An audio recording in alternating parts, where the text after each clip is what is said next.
Conakry, 22 juillet 2015 au sommaire, le ministre de l'Industrie visite l'usine de ciment de Kaybélin. Cette nouvelle unité industrielle entend produire plus de 500 000 tonnes par an. Fini les examens d'entrée en 7e année, plus de 150 000 candidats ont affronté les épreuves. Les autorités de l'éducation apprécient le bon déroulement de l'évaluation. Et puis sport, foot, avec la fin de 8e de finale, le Auréa a battu la Lustar de Fria, 2-0. Les affiches des quarts de finale sont connues, les précisions dans ce journal. Mesdames et messieurs, bonsoir. Merci de votre attention et bienvenue dans cette édition qui s'ouvre sur un décret du président de la République portant nomination d'un haut cadre au ministère des Travaux publics. Le président de la République, vu la Constitution, décrète, article 1er, M. Mfamara Condé, administrateur civil, est nommé conseiller chargé de la communication et des relations publiques au ministère des Travaux publics. Article 2, le présent décret qui abroge toute disposition antérieure contraire sera enregistré et publié au journal officiel de la République, Conakry, le 22 juillet 2015, signé professeur Alpha Condé. Le président de la République a reçu en audience au palais Sékou Touré le ministre soudanais des Affaires étrangères. Les entretiens ont porté sur le renforcement de relations de coopération entre nos deux pays. Professeur Alpha Condé a échangé avec plusieurs autres personnalités, notamment l'envoyé spécial du président en exercice de la CEDEAO. Le résumé de ces audiences avec Sanassi Keita. Khartoum et Conakry sur le chemin du renforcement de leurs relations d'amitié et de coopération. Au palais Sékou Touré, le ministre soudanais des Affaires étrangères est porteur de messages de son président, Oumar El-Béchir, au professeur Alpha Condé. Le message vise en substance la coopération bilatérale entre la Guinée et le Soudan. J'ai vu son Excellence président Alpha Condé et j'ai porté un message de son Excellence président Omar Hassan Ahmed El-Béchir. C'est un message écrit. Le message porte sur 3 sujets. Le premier sujet, c'est la chose bilatérale, la coopération entre le Soudan et la Guinée. Dans ce contexte, son Excellence a donné ses instructions au ministre des Affaires étrangères pour signer un mémorandum d'entente entre les ministères des Affaires de coopération. La deuxième chose, on a expliqué pour son Excellence le président ce qu'est au Soudan maintenant l'initiative du dialogue national pour la paix et sécurité au Soudan. Dans ce contexte-là, son Excellence présidente Alpha Condé a donné son soutien au Soudan pour convenir ce dialogue national dans les jours qui viennent. La troisième question, c'est la coopération interafricaine, l'intégration africaine. Et son Excellence a donné ses instructions au ministre des Affaires étrangères pour coordonner, pour rechercher toujours à promouvoir la coopération à travers l'Union africaine. Un mémorandum d'entente a été scellé dans ce sens entre les deux pays. Un début d'une coopération porteuse d'espoir entre Conakry et Khartoum. C'était l'occasion aussi, surtout pour le professeur Alpha Condé, le président de la République, de réaffirmer sa volonté de coopérer très étroitement avec le Soudan, qui est un pays ami, un pays frère. Et mon collègue Gandour et moi-même, nous venons de signer donc un mémorandum dans ce sens-là, de consultation entre les deux ministères, deux départements. Et je pense que c'est l'ébauche d'une coopération fructueuse entre nos deux pays. Nous sommes déterminés à aller très loin. Nous sommes 2 pays africains. Nous sommes déterminés à coopérer et je pense que ce sera au bénéfice de nos pays. Cette autre audience du président de la République est accordée aux responsables du groupe Bolloré Énergie. Visiblement, ces techniciens du groupe Bolloré sont ravis de cet entretien avec professeur Alpha Condé. Le président a finalement synthétisé l'ensemble des communications qui nous ont été faites pour des sujets de travaux à venir, collaborateurs pour le peuple guinéen, actifs pour les industries, et nous souhaitons réussir à avancer le plus rapidement possible, en particulier avec l'ensemble des services du ministre des Transports qui nous a accompagnés tout au long de ces 2 jours.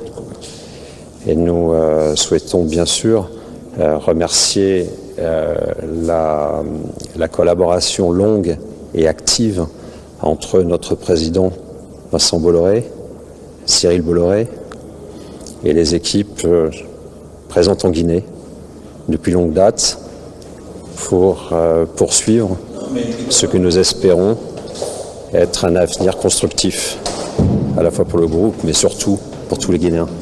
Il s'agit dans cet entretien avec le groupe Bolloré de l'implantation d'un dépôt pétrolier à Kagbeli.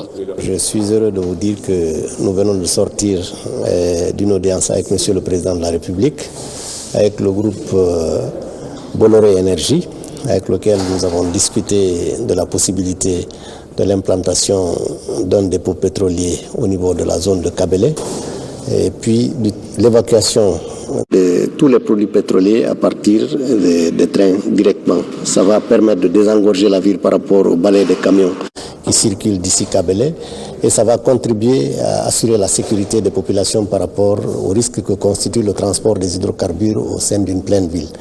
Enfin, c'est une délégation de la CEDEAO qui est reçue en audience par le chef de l'État. Elle est venue s'enquérir de l'évolution du climat politique en Guinée en vue de préparer dans les meilleures conditions les prochaines échéances électorales.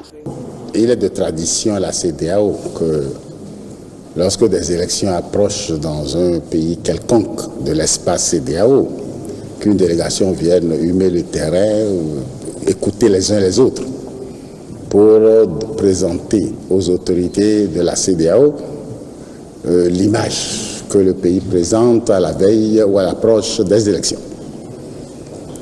Et la CEDEAO a suivi ici toutes les discussions entre la mouvance et l'opposition.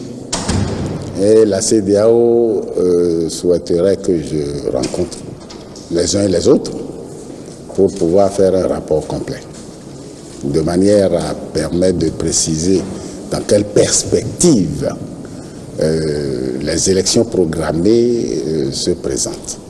Les jours à venir, cette mission de la CEDEAO va également rencontrer les acteurs des différents partis politiques impliqués dans le processus électoral du pays. Objectif, échanger dans le souci de recenser tous les problèmes liés à l'organisation d'élections libres, crédibles, en vue de trouver des solutions qui s'imposent. Dans le même registre, une délégation de l'Organisation internationale de la francophonie a été reçue ce mercredi par le chef de l'État, professeur Alpha Condé. Il a été question de faire le compte-rendu des entretiens qui ont eu lieu entre la délégation de l'OIF et la Cour constitutionnelle de Guinée. Abdou-Karim Condé revient sur les temps forts de cette rencontre.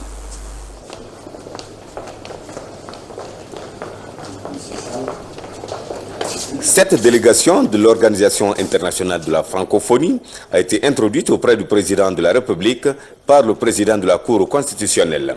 Elle séjourne dans notre pays dans le cadre des préparatifs de l'élection présidentielle de 2015, comme le confirme le professeur Théodore Olo, président de la Cour constitutionnelle du Bénin. Nous avons rendu une visite de courtoisie au chef de l'État pour lui faire part de l'évolution de nos travaux et de nos souhaits de voir les capacités de la Cour renforcées pour que les élections se passent dans les meilleures conditions. C'était là l'objet essentiel de notre visite et le chef de l'État était attentif à ces préoccupations. Et comme vous le savez, lui-même est un juriste, il est au fait de ces questions et je pense que les conseils qu'il a donnés seront utiles pour que la Cour accomplisse correctement et pleinement sa mission. Kélé Fassal, président de la Cour constitutionnelle, a apprécié cette rencontre avec les homologues africains. Une rencontre qui va permettre à la jeune Cour constitutionnelle guinéenne de bien préparer la prochaine élection présidentielle. Depuis la mise en place de la Cour constitutionnelle, l'Organisation internationale de la francophonie a manifesté sa volonté d'accompagner la Cour constitutionnelle puisqu'elle est née au cours d'une année électorale. 2015 est une année électorale.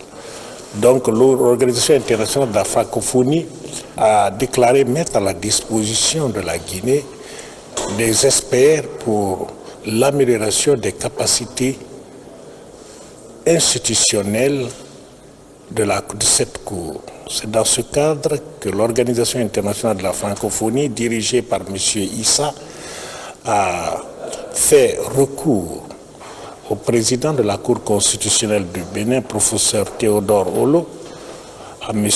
Ibrahima Oumarou, juge à la Cour constitutionnelle du Niger, à Niamey, à M. Mathieu Disson, professeur français, spécialiste constitutionnel et M. Léopold, camerounais, professeur à l'université de Yaoundé de 200, pour venir conférer avec la Cour constitutionnelle sur le rôle, l'importance de la Cour constitutionnelle dans la phase pré-scrutin, dans la phase du scrutin et dans la phase de la proclamation des résultats. Les consultations se poursuivent entre les cours constitutionnelles à l'hôtel de l'Indépendance. Et puis, vous le savez déjà, le président de la République a bouclé sa visite dans la région de Bokeh par les étapes de Dabis, Kamfarandé et Bintimondia. Partout, il a été chaleureusement accueilli. Les populations sont satisfaites des actions posées par le président Alpha Condé. Vous suivrez le détail dans la rubrique Info Plus après cette édition d'information. La dégradation de la digue de protection de Kabak risque de perturber la production du riz en Basse-Guinée. Le gouvernement est préoccupé par la situation. Pour la troisième fois, des travaux de réparation sont engagés pour sauver les 2500 hectares de plaine. En attendant la fin des travaux, le ministre de l'Agriculture apporte des intrants aux paysans pour la mise en œuvre des périmètres rizicoles. Les précisions avec Fodé Camara. La riziculture de mangrove est touchée par les effets du changement climatique. À plus de 50 km du chef-lieu de la préfecture de Forêt-Karia, une bonne partie de la plaine de l'île de Kabak est abandonnée par les paysans. Ceci à cause de la dégradation de la digue de protection d'une longueur de près de 10 km. Des chenaux naturels sont fermés par quelques travaux antérieurs. L'eau s'offrait, un nouveau passage, et 6 villages risquent d'être déguerpis. En attendant la fin des travaux de la digue de protection, pour aider les producteurs de ce grenier du littoral à mettre en valeur d'autres superficies, la ministre de l'Agriculture met à leur disposition 30 tonnes de semences de riz, 100 litres de produits contre les crabes, 600 litres d'herbicides et 4 décortiqueuses. Au-delà de cela, nous avons apporté un appui beaucoup plus spécifique à toutes les familles touchées. Il y en a eu 40 qui ont été touchées par Ebola et qui ont reçu le kit de résilience. Passé cette campagne rizicole pour laquelle nous sommes là aujourd'hui, nous entendons accompagner les populations de Kabak et notamment les femmes de Kabak dans leurs activités maraîchères. Donc dès après la saison rizicole, nous serons encore une fois à leur côté avec des semences, avec des intrants pour leur permettre d'être présents sur le marché comme elles ont toujours eu l'habitude de le faire. Nous sommes conscients que les 2500 hectares cultivables de Kabak vont être complètement détruits. Donc quand vous venez en ce moment-là pour sauver cette population exclusivement paysanne, pour qu'elle puisse faire face à ses activités agricoles, mais aussi demain pouvoir se nourrir, nous ne pouvons que dire merci au professeur Alpha Condé et lui dire que nous aussi, la population de Kabak, la population de Forêt-Karia, nous sommes à ses côtés pour mener à bien et jusqu'au bout toute son attention particulière pour la population paysanne de la République de Guinée et particulièrement celle de Kabak. Pour la troisième fois, le gouvernement de la Troisième République met en branle des travaux pour sauver les 2500 hectares de la plaine de Kabak. Aujourd'hui, les populations caressent le rêve de voir la digue complètement réhabilitée pour une relance définitive des activités agricoles. Dans l'actualité encore, le ministre de l'Industrie œuvre pour la promotion du secteur privé. C'est dans ce sens qu'il a effectué une visite technique à la nouvelle usine de ciment à Kagbélin, l'usine Diamond Ciment Guinée, en phase d'expérimentation, entend produire plus de 500 000 tonnes par an. Le reportage est signé de Abdelkarim Kamara et Bernard Tanguino. Voici l'usine Diamond Cement Guinée à Kagbélé, préfecture de Dubreka. Une société indienne qui vient de mettre en place toute la machinerie devant produire du ciment. Ce grenier de stockage peut contenir 15 000 tonnes de calcaire et de gypse. L'installation de l'usine en tant que telle est finie. Nous avons déjà essayé la sortie des sacs de ciment. Et nous attendons ici l'approbation du ministère de tutelle, c'est-à-dire le ministère de l'Industrie, pour que nous évacuions nos produits sur le marché. Des anomalies ont été constatées au cours de cette visite, mais à un moindre degré. Boubacar Bari insiste le plus sur 3 facteurs que l'usine ne doit pas perdre de vue: les travailleurs, la sécurité et l'aménagement de l'espace. Je suis satisfait, autant qu'il y aura 18 dans le pays, surtout pour des matériaux comme le ciment. Autant nous serons satisfaits parce que tout est à faire dans notre pays. Il faut tout construire et toutes les constructions, en tout cas les grandes infrastructures, ont besoin de ciment, que ce soit les routes, que ce soit les ouvrages de grande importance, ont besoin de ciment. Et puis le fait de multiplier aussi les unités industrielles va libéraliser l'environnement professionnel lié au ciment et peut-être va réduire les coûts du ciment. Diamond Cement Guinée a commencé à s'installer en Guinée depuis 2011. Elle est une filiale du groupe WASEM, West African Cement, et est présente dans 11 pays d'Afrique. Son siège se trouve à Lomé, au Togo. L'autre temps fort de cette édition, la Banque mondiale accorde 37,8 millions de dollars à la Guinée. L'argent est destiné à l'enseignement préuniversitaire en vue de renforcer les capacités du système éducatif. Cet appui devrait aussi promouvoir l'équité entre les filles et les garçons à l'école. Le point avec Boubacar Arba. La Banque mondiale, l'Agence française de développement et l'UNICEF se sont accordés avec le gouvernement à travers une lettre d'entente de mettre les ressources financières de ces trois partenaires traditionnels de l'enseignement préuniversitaire à la disposition de la Guinée pour financer le programme triennal de l'éducation 2015-2017 pour 51,8 millions de dollars. Cette cérémonie de signature de la Banque mondiale avec les chefs des départements des finances et du budget porte sur 37,8 millions de dollars en faveur du Fonds commun pour l'éducation de base et d'1 million de dollars pour appuyer la mise en œuvre de la stratégie de relance post-Ebola du secteur de l'éducation. Je saisis cette occasion pour réaffirmer encore une fois l'engagement de la Banque mondiale à accompagner le gouvernement guinéen dans son combat visant à fournir une éducation de qualité à tous les enfants et à lutter contre l'analphabétisme. Très satisfait de cette marque d'attention de la Banque mondiale, le chef du département des finances a fait remarquer la nécessité de relever les grands défis qui nous interpellent. Le défi, c'est la mise en œuvre. Le défi, c'est le respect des procédures. Le défi, c'est le décaissement. Le défi, c'est la transparence dans la gestion. Et donc, nous allons mettre tout en œuvre pour que, personnellement, nous suivions la mise en œuvre de ces engagements. La signature des accords de financement pour l'Agence française de développement pour 12 millions de dollars et l'UNICEF pour 1 million de dollars devrait intervenir dans les jours à venir.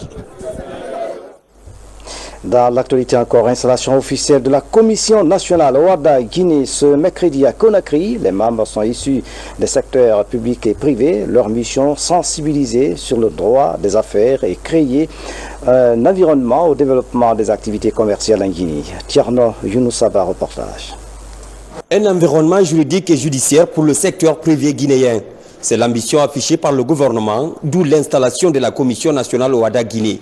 Les membres de la structure prennent fonction, leur rôle, promouvoir le climat des affaires dans le pays. La Commission nationale OHADA est la cheville ouvrière du gouvernement en ce qui concerne le traitement de toutes les questions ayant trait à l'OHADA.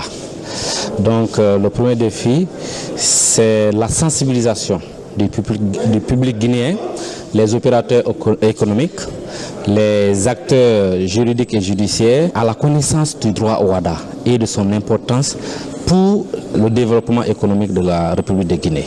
La mise en place de cette commission nationale est une garantie pour les investissements.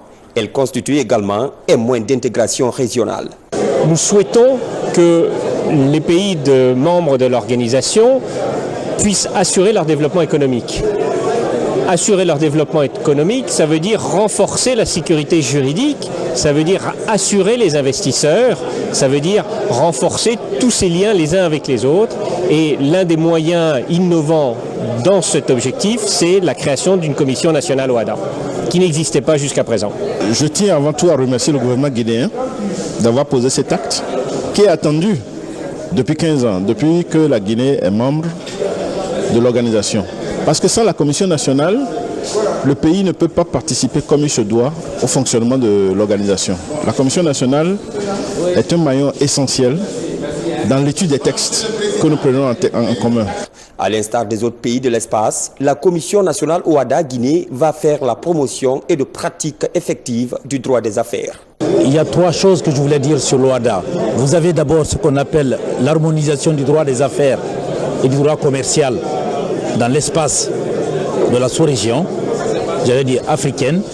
Et le deuxième critère, si vous voulez, c'est la consolidation et la sécurisation des normes juridiques et judiciaires. Ça aussi, c'est très important. Et enfin, troisièmement, c'est la primauté donnée à l'arbitrage dans tous les règlements de différents d'ordre commercial, d'ordre des affaires. Ça, c'est très important. L'arbitrage étant le socle en matière commerciale, en matière de droit des affaires. Là aussi, la Guinée va prendre sa part. La Commission nationale devra veiller à la bonne gouvernance du monde des affaires, tout en assurant la sécurité juridique et judiciaire des investissements dans notre pays. Voilà, c'était là donc un reportage signé de Tiernan Younoussaba. Avant de poursuivre cette édition, cet important communiqué de la Cour constitutionnelle, nous recevons donc en direct M. Moussa Fofana, directeur du protocole du président de la Cour constitutionnelle pour ces précisions. Oui. Communiqué de la Cour constitutionnelle. Le président de la Cour constitutionnelle informe que l'installation officielle de cette juridiction aura lieu le jeudi 23 juillet 2015 à partir de 15 h. Sont conviés à cette importante cérémonie les personnalités dont les noms suivent. 1. Monsieur le Président de l'Assemblée nationale. 2. Monsieur le Président de l'Institut national de développement humain. 3. Monsieur le médiateur de la République. 4. Monsieur le Grand Chancelier des ordres nationaux. 5. Monsieur le Président de la Cour suprême. 6. Les ministres d'État. Savoir ministre d'État, directeur de cabinet du Président de la République. Ministre d'État, ministre de la Justice, garde des Sceaux. Ministre d'État, ministre de l'Économie et des Finances. Ministre d'État, ministre des Affaires étrangères des Guinéens de l'étranger. Monsieur le ministre, chef de cabinet de la présidence de la République. Ministre conseiller à la présidence, le ministre conseiller à la présidence chargée des relations avec les institutions. Ses excellences, monsieur les ambassadeurs de la République française, la République fédérale d'Allemagne, des États-Unis d'Amérique, la Chine. Le représentant de l'OIF, de PNUD, de la CEDEAO et de l'Union européenne. La mise en place doit être terminée à 14 h 30 à l'immeuble Hadja Foulé, à Al-Mabia, dans la commune de Kaloum, derrière le ministère de la décentralisation. Monsieur Moussa Fofana est donc directeur du protocole du président de la Cour constitutionnelle. Après 3 jours d'épreuve, les 156 000 candidats d'entrée en 7e année ont fini les examens sur une note de satisfaction. C'est dans la préfecture de Zirékouré Lola que le ministre de l'enseignement préuniversitaire a passé ces dernières journées pour voir et apprécier le déroulement des examens. Amadou Touré sur les pas du ministre. C'est par les épreuves de calcul écrit et histoire que l'examen d'entrée en 7e année a pris fin cette année. À Zirékouré, où le ministre de l'enseignement préuniversitaire et de l'alphabétisation a passé la dernière journée, aucune fausse note n'a été enregistrée selon les autorités régionales de l'éducation. Les examens se sont déroulés dans de très bonnes conditions jusqu'à l'heure. J'ai eu la chance, en dehors du centre urbain de Zirékouré, de voir 2 préfectures, Lola et Yomou. Partout où j'ai passé, j'ai trouvé que non seulement les conditions hygiéniques sont réunies, tous les centres ont leur agent de sécurité, leur agent de santé et il y a les kits devant toutes les salles. Plusieurs centres ont été visités au compte de cette dernière journée des épreuves à Zirékouré, à Samoué et à Lola par Dr Ibrahima Kourouma. Dans l'ensemble, le constat est satisfaisant.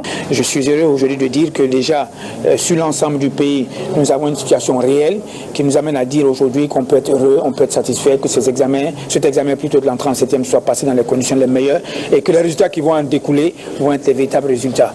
Depuis l'avènement de la 3e République, depuis l'arrivée du président de la République, le professeur Alpha Condé à la tête de ce pays, nous avons travaillé de manière à ce que les résultats ne tardent pas. Les corrections ont déjà commencé au niveau de l'entrée en 7e et si tout se passe très bien, comme nous allons donner les résultats à 2 semaines. L'entrée en 7e année va céder la place dès ce lundi 27 juillet au brevet d'études du premier cycle.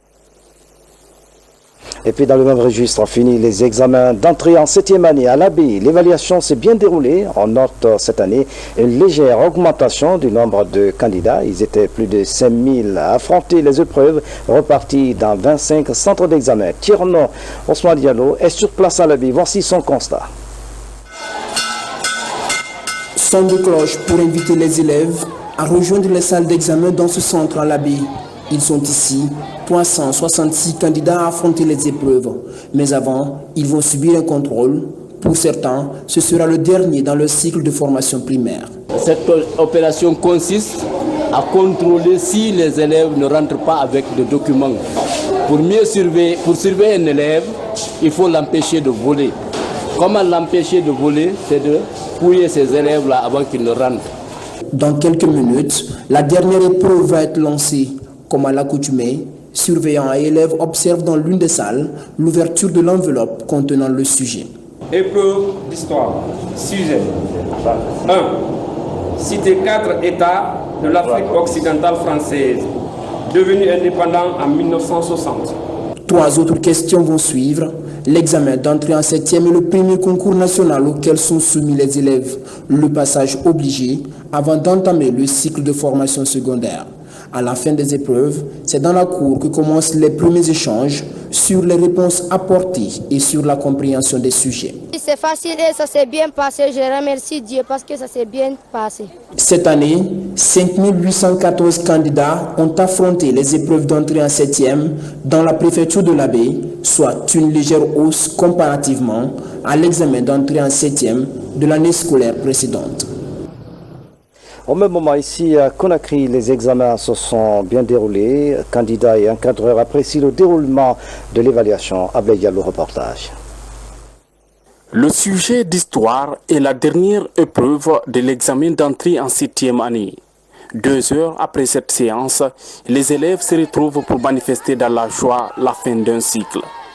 Dans cette ambiance, certains se voient déjà en classe supérieure. Moi, j'estime que j'ai bien travaillé parce que ce n'était pas difficile, c'était trop facile. On a fait ça tous. On a déjà fait ça. Moi, je pense que je vais réussir. Je me sens à l'aise. Oui, monsieur, j'ai tout répondu. André Leno, enseignant de profession, est convaincu que les épreuves données depuis le début de cette évaluation sont à la portée des candidats. Les sujets ont été choisis dans le programme, oui. Parce que après chaque jour, je prends contact avec mes élèves. Les sentiments que je tire aujourd'hui sont des meilleurs parce que j'ai grand espoir et parce que j'ai bien préparé mes élèves. Dans ce centre, les dispositions prises par les autorités éducatives ont facilité le bon déroulement des examens, nous confie le délégué. Après d'intenses travaux de 3 jours donc, les autorités de l'éducation saluent l'engagement des uns et des autres pour la réussite des examens d'entrée en 7e année. L'inspectrice générale de l'éducation fait le bilan de cette évaluation. Néné Fatou Diallo est au micro de notre reporter Ablaye Diallo. De fraude pour les candidats, comportement à saluer. Au niveau des surveillants, dans l'ensemble, vraiment la surveillance, elle a été de mise, puisque quand on n'attrape pas de cas de fraude, c'est que les surveillants ont fait leur travail. Malheureusement, l'un des interdits majeurs, 13 d'entre eux l'ont violé. Et un autre cas malheureux de figure, c'est ce cas de la directrice de Gogota qui s'est permise de rôder autour du centre d'examen de ces candidats, ce qui n'est pas dans le code de conduite, n'est pas impliquée en tant que membre d'une commission de surveillance, elle ne devait pas s'y trouver. Donc pour l'instant, voilà les informations qui nous sont parvenues. Et puis, direction l'Abbé avec les consultations nationales de la jeunesse qui vont bon train. Ce projet initié par le ministère de la Jeunesse vise à connaître les préoccupations des jeunes. Après la première phase, les jeunes se retrouvent pour des travaux d'évaluation des données recueillies. Nous reviendrons sur le reportage de Tierno Ousmane Diallo dans nos prochaines éditions d'information. Les travaux de la conférence sur l'aide de l'Afrique à la lutte contre le virus Ebola se sont achevés à Malabo, en Guinée équatoriale. Les pays africains se sont engagés à accompagner les efforts des pays affectés par le virus hémorragique à virus Ebola. C'est le Premier ministre chef du gouvernement, Mohamed Saïd Fofana, qui a représenté le chef de l'État à ce sommet. Nous y reviendrons. Le gouvernement japonais offre de nouveaux équipements à la coordination nationale de lutte contre le virus Ebola. Il s'agit des appareils qui serviront à l'analyse rapide des échantillons des cas suspects. Reportage Adia Toubari, Aïssata Kamara. 10 appareils ultramodernes parfaitement adaptés à la détection des cas suspects d'Ebola. Le nouveau dispositif est destiné aux 8 équipes régionales d'alerte et d'intervention rapide contre les épidémies. Premièrement, rapidité, et puis deuxièmement, exactitude ou bien certitude de résultat. Nous avions l'appareil qui s'appelle système PCR, et c'est un appareil standard pour détecter le virus Ebola, mais la même exactitude que ce système. En plus, la rapidité. C'est pour ça que c'est la raison pour laquelle cet équipement est très efficace. Un des médecins concepteurs de l'outil est détaché pour la circonstance. Il devra former les équipes guinéennes au maniement correct des appareils. Un ouf de soulagement pour la coordination nationale de riposte à Ebola sur le point d'étouffer le virus. Partout où on a des suspicions de cas désormais, la Guinée sera à mesure en moins d'1 heure de temps de pouvoir confirmer la présence d'Ebola ou pas, au lieu d'acheminer tous les échantillons à Conakry. Rappelez-vous qu'il y a près de 8 mois, on avait perdu des échantillons en cours de transport de Kankan vers Guéguédou. Et jusqu'à présent, on n'a pas pu retrouver la glacière. Maintenant, on peut confirmer tous les échantillons à Kankan, à Labé, à Zérékoré, et à Mamou et à Farana. Donc c'est un appareil très performant qui peut faire un examen de 6 échantillons en moins d'1 heure de temps et livrer les résultats. Et l'appareil pèse que 1,3 kg, donc on peut le transporter dans n'importe quelle localité à travers nos équipes mobiles. Le gouvernement du Japon a récemment administré la favipiravir aux personnes suspectes d'Ebola en Guinée forestière. La pertinence du produit est reconnue par les autorités sanitaires du pays qui sollicitent son renouvellement. Et puis sport foot avec le tout dernier match des 8e de finale de la Coupe nationale aurait battu l'Alustar de Freya sur le score de 2-0. Désormais, les affiches des quarts de finale prévues mi-août sont connues. C'est le Tata Yalo. Conakry, tenant du titre, a bel et bien composté le dernier ticket pour les quarts de finale de la 56e Coupe nationale de football Guinée Games. Il n'aura fallu en effet que 20 minutes aux hommes de l'AP Bangoura pour prendre la mesure du club Alustar de Freya. Sur ce centre de Ibrahima Sori Bangoura, c'est le malheureux Ibrahima Sori Foufana qui pousse le ballon au fond de ses propres filets. En deuxième période, les Rouges et Blancs ajouteront même un deuxième but avec ce bijou signé Okanse Mandela.